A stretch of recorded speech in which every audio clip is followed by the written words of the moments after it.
A mí me corresponde presentaros el curso y una parte del primer módulo del curso, que ahora os explico cuál va a ser el contenido. Los objetivos de la presentación, los objetivos del curso es que conozcáis los fundamentos de la comunicación pública de la ciencia y que podáis capacitaros como futuros investigadores para participar en los procesos de comunicación pública de la ciencia. El curso tiene tres módulos en los que se desarrollan distintos temas. En el primer módulo, que es este en el que estamos, vamos a desarrollar los conceptos básicos en torno a la noción de cultura científica y los procesos de comunicación en la ciencia. Es una parte más teórica en la que intentaremos explicaros lo que entendemos hoy por procesos de comunicación pública de la ciencia, que tienen que ver con otros aspectos de la comunicación de la ciencia y cuáles son los objetivos de la difusión de la cultura científica y por qué. En el siguiente módulo, en el módulo 2, una serie de expertos en periodismo científico, divulgación científica, os enseñarán los distintos tipos y técnicas que se utilizan en la comunicación pública de la ciencia y específicamente habrá un módulo, una parte dedicada al periodismo escrito y otra parte al periodismo audiovisual. En el módulo 3 os explicaremos cómo se evalúa y se mide el impacto que estas actividades de difusión de la cultura científica tienen en la cultura de la gente, a través de encuestas de percepción, análisis de contenidos de noticias científicas, noticias periodísticas, y a través de la elaboración de distintos indicadores que intentan medir el impacto cultural de la ciencia, ¿no? Bien, este es el contenido del curso. Empezamos con la parte del módulo 1 dedicada a los conceptos básicos. Y para empezar, lo primero es hacernos una pregunta, que es esta: ¿por qué deben los científicos difundir su actividad científica entre el público? Es interesante plantear esta pregunta porque muchos científicos no estaban o no están, ahora cada vez son menos los que no están, de acuerdo con que sea responsabilidad de los propios científicos el preocuparse por la difusión pública del conocimiento científico y de la cultura científica en general. Entonces, lo primero que tenemos que hacer es responder esta pregunta: ¿por qué los científicos deben difundir su actividad entre el público? No tienen que limitarse solo a hacer investigación o solo a hacer enseñanza formal, sino a difundir la cultura científica incluso fuera de los circuitos de la educación formal científica. Bueno, hay una primera respuesta muy práctica y muy interesante en el caso español, y es que ahora tenemos la obligación de hacerlo. Es decir, la ley del 2011, en el artículo 38, por fin introduce dentro de la normativa legislativa española la responsabilidad de las administraciones en relación con la ciencia y la tecnología. Se amplía también a la responsabilidad en relación con la difusión pública de la ciencia y la tecnología, la divulgación científica, la educación científica. Todo esto son obligaciones de las administraciones públicas reconocidas por la ley. Y a cambio, la ley también obliga a las administraciones públicas y a los agentes que gestionan los sistemas de ciencia y tecnología a reconocer la actividad de divulgación científica y de difusión de la cultura científica como una parte de la actividad científica, es decir, como una parte de la responsabilidad de los investigadores. Por lo tanto, la ley ya prevé que la respuesta a esa pregunta que nos hacíamos.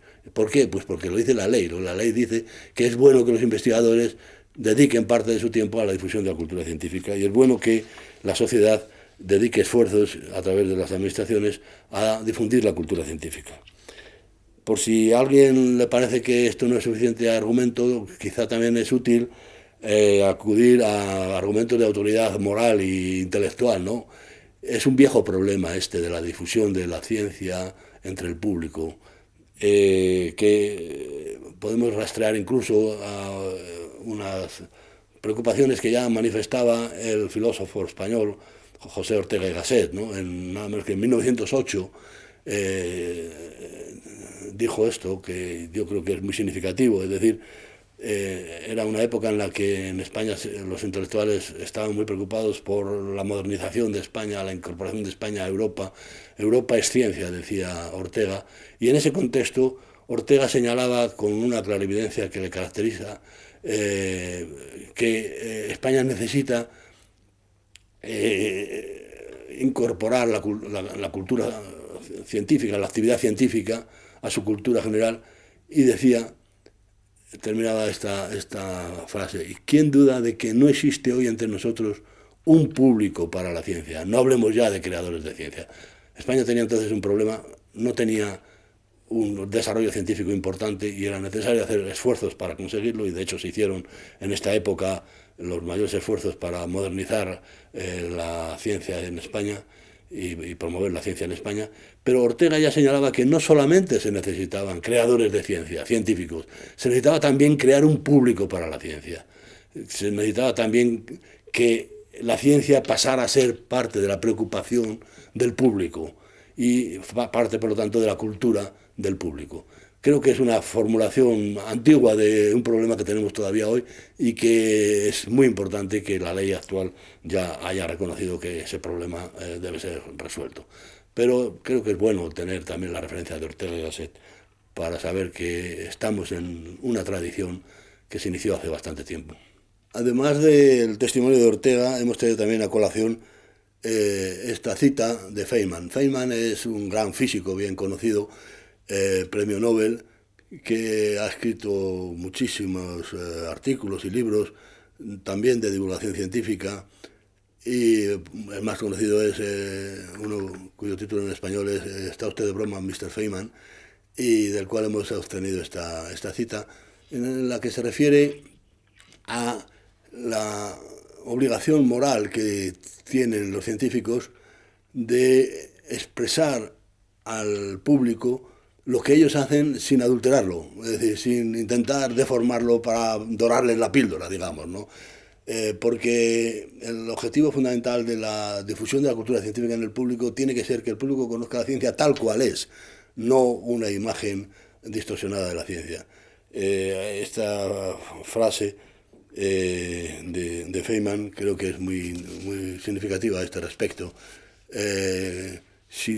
Termina diciendo: si tú te estás presentando a ti mismo como científico, entonces debes de explicar al ego lo que estás haciendo, y si ellos no te apoyan en esas circunstancias porque consideran que lo que estás haciendo no lo entienden o no les interesa, entonces esa es su decisión, tú no puedes mentirlos. Bien, a propósito, decía, ¿cómo voy a explicar por la radio al público el interés de la cosmología desde el punto de vista práctico? Pues no tiene interés práctico, tienes que explicarle el interés científico de la cosmología. Y si el público no entiende que eso puede tener interés, pues una de dos: o se lo has explicado mal, o es que realmente tiene otros intereses, pero no puedes, para mejorar la comprensión del público, mentir y contar lo que no estás haciendo. Yo creo que esta compromiso moral del científico con la transmisión de la cultura científica al público sin deformación, creo que es una llamada de atención de Richard Feynman y de los grandes científicos de nuestro tiempo, que creo que tenemos que tener también en cuenta para responder a esa pregunta: ¿por qué tenemos que procurar que la ciencia llegue a la cultura del público? Bueno, pues primero porque la ley ya lo prevé, segundo porque tenemos un viejo problema en nuestra tradición, que es que necesitamos un público para la ciencia, y tercero porque tenemos la oportunidad de difundir ante el público el valor de la ciencia por sí misma, no como algo puramente circunstancial o utilitario. Luego volveremos sobre este tema. Pasamos entonces a ver ya cuáles son los modelos que podemos utilizar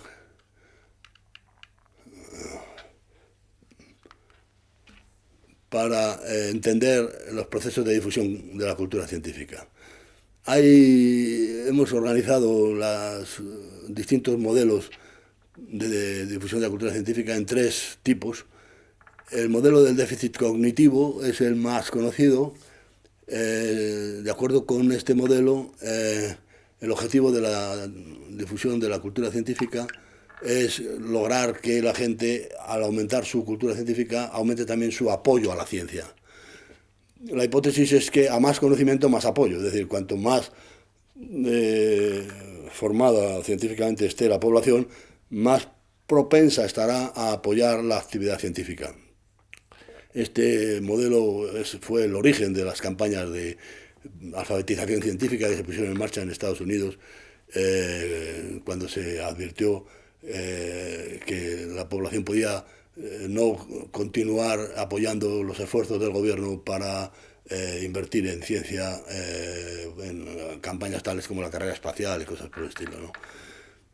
El resultado, de todas maneras, de este modelo es que en realidad el modelo es falso, es decir, las consecuencias que se han obtenido cuando se han aplicado campañas de alfabetización científica no han sido que haya aumentado el apoyo a la ciencia, sino que lo que ha aumentado es la polarización en el apoyo a la ciencia. Es decir, a más cultura científica hay más gente que apoya más decididamente a la ciencia, pero también hay más gente que apoya más decididamente, que digamos que ataca más decididamente a la ciencia, es decir, que se opone al apoyo a la ciencia. Hay una mayor polarización. Por eso se han utilizado otros modelos de aproximación a la cultura científica, que los resumimos aquí en lo que llamamos el modelo de compromiso social. Aquí el objetivo no es tanto lograr el apoyo social a la ciencia, sino lograr el aumento de la participación de los ciudadanos, de la población, de la sociedad en general, en las controversias en las que está implicada la ciencia, es decir, en los asuntos de interés social donde hay implicaciones científicas.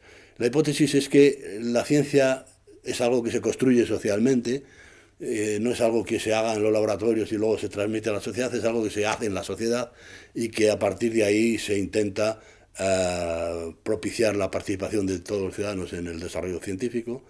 Y el resultado en este modelo, en este tipo de modelos, es que hay resultados muy interesantes, pero conviene estar atentos porque uno de los problemas que se plantean en estos modelos es que puede deslegitimarse la autoridad epistémica de la ciencia. Es decir, si la ciencia se construye socialmente, si la participación ciudadana es tan importante como la participación de los científicos, al final mucha gente empieza a dudar de que la ciencia sea algo que realmente tenga un valor especial como valor epistémico, valor de conocimiento, y pasa a ser una cosa muy parecida a otros fenómenos culturales como las modas o las religiones o las ideologías, ¿no? Por eso nosotros proponemos un tercer modelo que lo llamamos modelo de la cultura científica cívica o desde una perspectiva cívica. Aquí el objetivo es incorporar la cultura científica a la cultura general, conseguir que la cultura científica, que ahora veremos que es más complejado, algo más complejo que en el modelo del déficit cognitivo, se incorpore a la cultura general de una sociedad. La hipótesis es que la ciencia interesa realmente a los ciudadanos y el resultado esperamos que sea que la difusión de la cultura científica forme parte de la actividad científica. Es decir, que los científicos asuman como parte de su actividad profesional la dedicación parcial a la difusión de la cultura científica al resto de los ciudadanos. ¿Cuál es el concepto de cultura científica que hay detrás de este planteamiento? Bueno, hacemos una distinción que creemos que es importante entre cultura científica intrínseca y cultura científica extrínseca. La idea es muy sencilla. La cultura científica intrínseca es lo que normalmente consideramos que tiene que hacer un científico para ser considerado como científico. Hacer investigación, hacer experimentos, hacer demostraciones, cálculos matemáticos, comunicar esos cálculos matemáticos a sus colegas, y ahora veremos que también al resto de la sociedad, etcétera, ¿no? Esto es lo que llamamos cultura científica intrínseca, es decir, aquellas cosas que si no las haces simplemente no eres científico, no formas parte de la comunidad científica. Digamos, la cultura científica intrínseca es aquello que los doctorandos aprenden cuando están preparándose para hacer su tesis doctoral. Están aprendiendo a hacer investigación, ¿no? Es la base de la autoridad epistémica de la ciencia, es esta parte de la cultura científica intrínseca. Tiene tres componentes. El componente representacional, que son los conocimientos científicos, en el caso de la cultura científica, las noticias de ciencia, es decir, cuando aparece una noticia que proporciona información sobre un descubrimiento científico, eso es cultura científica intrínseca. También tiene un componente operacional, las reglas y prácticas de la ciencia, cuando aparece una información en un libro de texto, o en un periódico, o en una entrevista, o en un spot de televisión, o en una serie de televisión, donde se explica cómo se hace un experimento. Eso es explicación del método científico, eso es parte de la cultura científica intrínseca. Y también tiene un componente valorativo, que es muy importante, aunque no se suele resaltar tanto, pero que incluso hay en la tradición de los estudios de la ciencia, esto se ha estudiado bastante y es muy conocida la propuesta de Robert Merton, el gran sociólogo de la ciencia, en la que propone una serie de valores como intrínsecos a la actividad científica. Es decir, si no mantienes esos valores, no estás haciendo ciencia, estás haciendo otra cosa. Por ejemplo, la objetividad, la universalidad, el desinterés, el comunalismo, el escepticismo organizado, el respeto por la verdad, que es fundamental. Es decir, no se puede hacer ciencia y engañar a los científicos, a los colegas científicos. En cuanto sucede eso, simplemente desapareces de la comunidad científica, ¿no? Son valores morales, pero de contenido científico. Esto es el componente de cultura científica intrínseca, pero además tenemos un componente de cultura científica que llamamos extrínseca, que es distinto del anterior, pero que es complementario. Por ejemplo, a nivel representacional, decíamos que el componente intrínseco son los conocimientos científicos.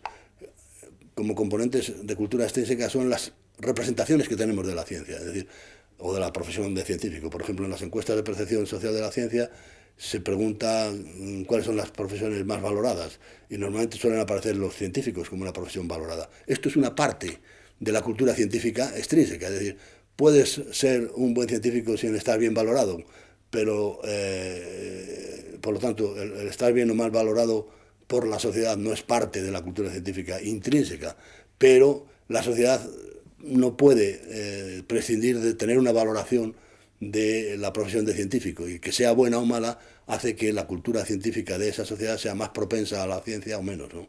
Y eso es un componente de la cultura científica extrínseca que no hay por qué confundir con el otro, ¿no? En las encuestas de percepción pública aparecen este tipo de cuestiones y son muy importantes, y también en las noticias periodísticas sobre la ciencia, no las noticias de ciencia, sino noticias en las que se habla de los científicos o de las instituciones científicas, a veces aparecen estos componentes representacionales que son muy importantes.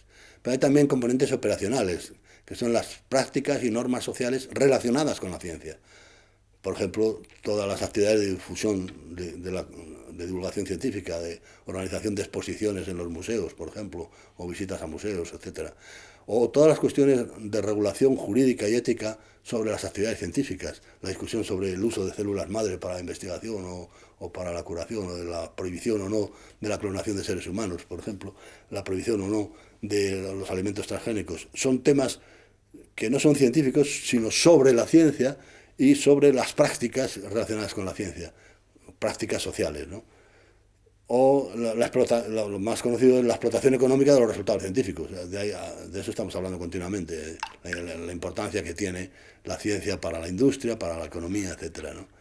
Y los componentes valorativos de la cultura científica extrínseca se refieren a los valores sociales, morales, religiosos, etcétera, relacionados con la ciencia, por ejemplo, las que aparecen en controversias sociales con contenido científico, como algunas de las que acabamos de citar, o en muchos casos las noticias que aparecen en la prensa, que no son noticias de ciencia ni sobre la ciencia, pero sí tienen componentes científicos. Por ejemplo, noticias de tipo forense, por ejemplo, ¿no? Y siempre hay un componente científico que cada vez es más importante en la cultura de nuestro tiempo. Bien, todo esto es parte de la cultura científica extrínseca, pero es parte de la cultura científica. En nuestro modelo de difusión de la cultura científica tenemos en cuenta esto exactamente igual que la cultura científica intrínseca. Y bien, este es el resumen de los conceptos fundamentales en los que se basa nuestro curso. Nuestro curso es un curso práctico, pero hemos introducido este pórtico, digamos, de elementos teóricos para que podáis ubicaros en un contexto más amplio. Ahora, para completar esta parte, hay un segundo capítulo dedicado especialmente a analizar las relaciones y diferencias entre los procesos de comunicación internos a la ciencia, la publicación de papers, la evaluación de papers, la publicación en revistas, y los procesos de comunicación pública de la ciencia. Se va a ocupar de ello mi colega y amigo Bruno Maltras, al que doy paso ahora. Gracias.